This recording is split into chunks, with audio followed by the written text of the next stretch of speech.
వెళ్ళి రీజాయిన్ అవ్వండి. మళ్ళీ మీరు మీ దగ్గర ఆడియో ప్రాబ్లం ఏదో ఉన్నట్టు సరి చూసుకోండి. ఒకసారి మళ్ళీ వస్తాం మీ దగ్గరికి. మనం లక్ష్మణరావు గారితో మాట్లాడదాం. ఒకసారి మీరు రీజాయిన్ అవ్వండి తులసిరెడ్డి గారు. లక్ష్మణరావు గారు లక్ష్మణరావు గారు ఎప్పుడైనా కూడా ఏ ప్రతిపక్ష ఎస్ మళ్ళీ వస్తా మీ దగ్గరికి తులసిరెడ్డి గారు, మళ్ళీ వస్తా. లక్ష్మణరావు గారు, ఏ పార్టీ అయినా ప్రజలకు ఉపయోగకరమైన పనులు చేస్తే ప్రజలు ఎప్పుడు కూడా గుండెల్లో పెట్టుకుంటారు. ప్రజలకు ఉపయోగపరమైన పనులు చేయకపోతే ప్రజలు ఎవరినైనా దింపేస్తారు. దానికి ఉదాహరణ 2014లో అవకాశం చంద్రబాబు గారికి ఇచ్చారు, ఆయన నిలబెట్టుకోలేదని 2019లో జగన్ గారికి ఇచ్చారు. జగన్ గారు నిలబెట్టుకోలేదనే కదా 2024లో ఈ ప్రభుత్వానికి, కూటమి ప్రభుత్వానికి ఇచ్చింది. ఈ ప్రభుత్వం నిలబెట్టుకుంటే ఉంచుతారు, లేదంటే నిర్దాక్షిణ్యంగా దించేస్తారు. దీనిలో కక్ష సాధింపు చర్యలకి ఏమన్నా చేస్తే మళ్ళీ గత ప్రభుత్వం ఏదైతే తప్పులు చేసిందని ప్రజలు నమ్మారో అదే శిక్ష వీళ్ళకి వేస్తారు కదా. దీన్ని ఏ రకంగా మీరు కక్ష సాధింపు చర్యలని మీరు చెప్తారు? దానికి మీ దగ్గర ఏమైనా ఆధారాలు ఉన్నాయా లక్ష్మణరావు గారు? లక్ష్మణరావు గారు చెప్పండి. రాజకీయ పరంగా ఇప్పుడు రాజకీయాల్లో శాశ్వత మిత్రులు శాశ్వత శత్రువులు ఉంటారన్నది నానుడే. కానీ కొంతమేర అంటే కొంతమందిని ఇబ్బంది పెట్టాలి, వాళ్ళ టార్గెట్ ఎవరైతే గత ప్రభుత్వంలో బలంగా పనిచేసిన వ్యక్తుల్ని, ఎవరైతే జగన్మోహన్ రెడ్డి గారికి అండదండగా మరి ఆయన వైపు మాట్లాడి బలమైన వాయిస్ వినిపిస్తున్నటువంటి కొంతమంది వ్యక్తులు ఎవరైతే 1 నుంచి 10 మంది ఉన్నారో వాళ్ళని టార్గెట్ చేస్తే పార్టీ బలహీనం అవుతా ఉంటుంది. తద్వారా పార్టీని బలహీనపరిచి పార్టీ లేకుండా చేయొచ్చు అనే కొన్ని కోణంలో ఆలోచన విధానం. కానీ నేనేమంటానంటే, వ్యక్తులను టార్గెట్ చేయడం వల్ల, వ్యక్తులను అరెస్ట్ చేయడం వల్ల పార్టీ బౌన్స్ బ్యాక్, అంటే పార్టీ దానికి ఉన్నటువంటి ఉనికిని ఇంకా కొనసాగిస్తూ ఉంటుంది తప్ప ఎక్కడ ఏ పార్టీకైనా వర్తించుద్దా? అదే కదా సార్, ఏ పార్టీకైనా వర్తించుద్దా? ప్రజలు చూస్తారు కదా. ఇప్పుడు గతంలో త్రిపులార్ని కావచ్చు, రఘురామకృష్ణరాజుని కావచ్చు, లేదంటే చాలామందిని మీరు కూడా అరెస్టులు చేశారు, కాళ్ళు ఆసిపోయేటట్టు కొట్టారు అని అప్పుడులో వ్యక్తిగతంగా వాళ్ళే చెప్పారు డైరెక్ట్గా. కానీ ప్రజలు దాన్ని నమ్మారు. ఈ రోజున మీరు కూడా చెప్పేదాన్ని ప్రజలు నమ్మితే ప్రజలు కూడా అదే తీర్పునిస్తారేమో. కానీ ప్రజలు అన్నీ గమనిస్తారు కదా, అల్టిమేట్గా అది చూడాలి కదా మనం.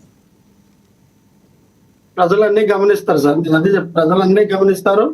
ఏదైతే వీళ్ళు చెప్తూ ఉన్నారో ప్రజలకు ఇచ్చిన హామీలన్నీ పక్కన పెట్టి ఈ రోజున 1 year అంటే మొన్నటి వరకు ఒక మాట అన్నారు, అధికారంలోకి వచ్చిన 1 నెలలో ప్రశ్నిస్తారు, అధికారంలోకి వచ్చిన 3 నెలల్లో సౌరశక్తి ఇచ్చేయమన్నారు, అధికారంలోకి వచ్చిన 6 నెలలకే సౌరశక్తి ఇచ్చేయాలన్నారు, అధికారంలోకి వచ్చే సంవత్సరం అయింది, ఏం అమలు చేస్తూ ఉన్నారు? అమ్మఒడేమో మే నెలలో ఇక ఈ నెలలో వేస్తా ఉన్నారు. ఏమేసారు ఈ నెలలో? అమ్మఒడు వేసారు ఈ నెలలో. రైతుకు అన్నదాత సుఖీభవ వేస్తామన్నారు, వేసారా? కొత్త పెన్షన్ ఇస్తామన్నారు, ఉన్ని పెన్షన్లో తీసేశారు 6 లక్షల మందికి. మళ్ళీ ఇంకో పద్ధతి తీసుకొచ్చారు, భార్య చనిపోతే భార్యకు కానీ పెన్షన్ వస్తే భర్తకి ఇస్తారు, భర్త చనిపోతే భర్తకి పెన్షన్ ఉంటే ఆ భర్త పెన్షన్ మాత్రమే భార్యకి ఇస్తా ఉన్నారు. ఇదేంటో విటోరో నాకు అర్థం కాదు. యాక్చువల్ ఏంటంటే ఒంటరి మహిళ ఉంటే ఒంటరి మహిళకి ఇచ్చేవారు, ఆ భార్య భర్త చనిపోతే భార్యకి వితంతు పెన్షన్ ఇచ్చేవారు. ఇప్పుడు వితంతు పెన్షన్లు కానీ, కొత్త పెన్షన్లు కానీ, డప్పు కళాకారులకి పెన్షన్లు కానీ, ఎస్సీ బీసీ మైనారిటీకి 50 సంవత్సరాలు దాటితే పెన్షన్ ఇస్తామన్నారు, వాళ్ళకి కానీ ఏ పెన్షన్ లేవే? ఎక్కడ పెంచారు? 1 year అయితే ఇంతవరకు పెన్షన్ లేవే. 20 లక్షల ఉద్యోగాలు ఇస్తామన్నారు కదా. 20 లక్షల ఉద్యోగాలు అంటే ఏంటంటే సంవత్సరానికి 4 లక్షల ఉద్యోగాలు. సంవత్సరం అయింది, ఎన్ని లక్షల ఉద్యోగాలు ఇచ్చారండి? ఎన్ని లక్షల ఉద్యోగాలు ఇచ్చారు? ఇవన్నీ నిరుద్యోగాలు అడుగుతూ ఉన్నారని కదా ఈ డైవర్షన్ ఆఫ్ పాలిటిక్స్ అంతా కూడా. రైతులందరూ అడుగుతూ ఉన్నారని కదా ఈ డైవర్షన్ ఆఫ్ పాలిటిక్స్. తల్లిలందరూ అడుగుతూ ఉన్నారని కదా అమ్మఒడి ఈ డైవర్షన్ ఆఫ్ పాలిటిక్స్. నేను ఒకటే చెప్తున్నాను సార్, ఆరోగ్యశ్రీ ఏదైతే మూతపడిందో జగన్మోహన్ రెడ్డి గారు అధికారం దిగ్గానే ఆరోగ్యశ్రీకి ఆ రోజున జగన్మోహన్ రెడ్డి గారు సుమారు 25 లక్షల కోట్ల రూపాయలు ఒక్కొక్కరికి ఇంప్లిమెంటేషన్ అయ్యేలాగా ఆయన చర్యలు తీసుకుంటే ఈ రోజున ఇదే ఆరోగ్యశ్రీని తొంగలో దక్కు. అసలు ఆరోగ్యశ్రీ ఎవరికి లేదు, వర్తింపదు. 2-3 లక్షల వరకు వర్తింపిస్తున్నారు, తర్వాత వర్తింపదు అందరూ. గత ప్రభుత్వం ఆరోగ్యశ్రీ కంటిన్యూ చేసింది. 500 కోట్ల రూపాయలు బకాయిలు ఇంతవరకు చెల్లించిన, 3,500 కోట్ల రూపాయలు బకాయిలు ఉన్నాయి, ఇంతవరకు చెల్లించిన.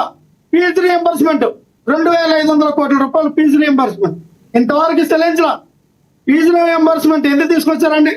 ఎవరైతే బడుగు బలైన వర్గాలు, ఎవరైతే డాక్టర్ అవ్వాలనో ఇంజనీర్ అవ్వాలనో, ఎవరైతే కళలు కంటూ ఉన్నారో వాళ్ళందరూ చదివించుకోలేని పరిస్థితుల్లో వాళ్ళ తల్లిదండ్రులు ఉంటే ఈ ఫీజు రియంబర్స్మెంట్ జగన్మోహన్ రెడ్డి గారు ఇచ్చారండి ఫీజు రియంబర్స్మెంట్? ఇంజనీర్ అయ్యేవారు కాదండి, జగన్మోహన్ రెడ్డి గారు ఫీజు రియంబర్స్మెంట్ ఇచ్చారా? ఇచ్చారు కదా.